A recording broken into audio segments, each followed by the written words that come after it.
Excitation, contraction, coupling. This is the physiological process of converting an electrical stimulus to a mechanical response. This electrical response comes from a motor neuron. It is generated at the axon hillock and travels down the axon to the synapse. It is called an axon potential. Where the motor neuron meets the skeletal muscle, this is called a neuromuscular junction. And between the two is what we call a synaptic cleft. So, what happens here? Calcium ions stimulate the excitosis of the synaptic vesicles, which when open cause an influx of calcium ions that travel into the axon terminal. Calcium ions stimulate the excitosis of the synaptic vesicles. So acetylcholine, the neurotransmitter, will be released outside of the cell into the synaptic cleft. The surface of the skeletal muscle is called the motor end plate, and in this plate there will be sodium ion channels that are ligand gated.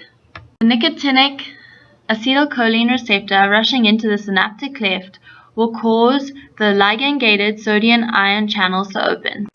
As these channels open, there is an influx of sodium. If the end plate potential is large enough, it will stimulate the opening of voltage gated ion channels in the sarcolemma of the muscle cell. We then have a muscle action potential. This action potential travels along the sarcolemma and into the T tubules, opening the calcium ion channels in the sarcoplasmic reticulum.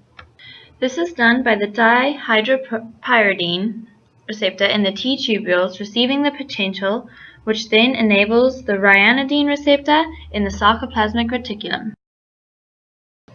We have two types of filaments that make up a muscle fiber. The first is the thin filament, called actin. Actin also contains tropomyosin and troponin, as well as the myosin binding sites.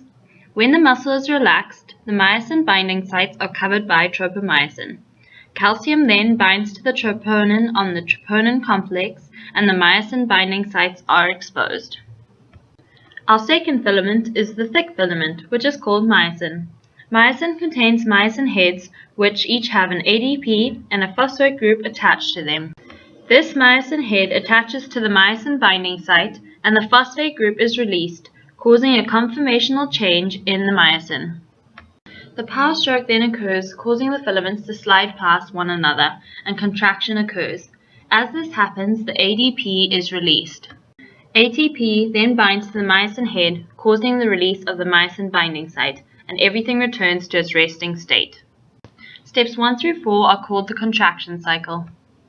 This whole process of excitation, contraction, coupling is very exciting as it allows us to swim, to bike, and to run, and to do what we love.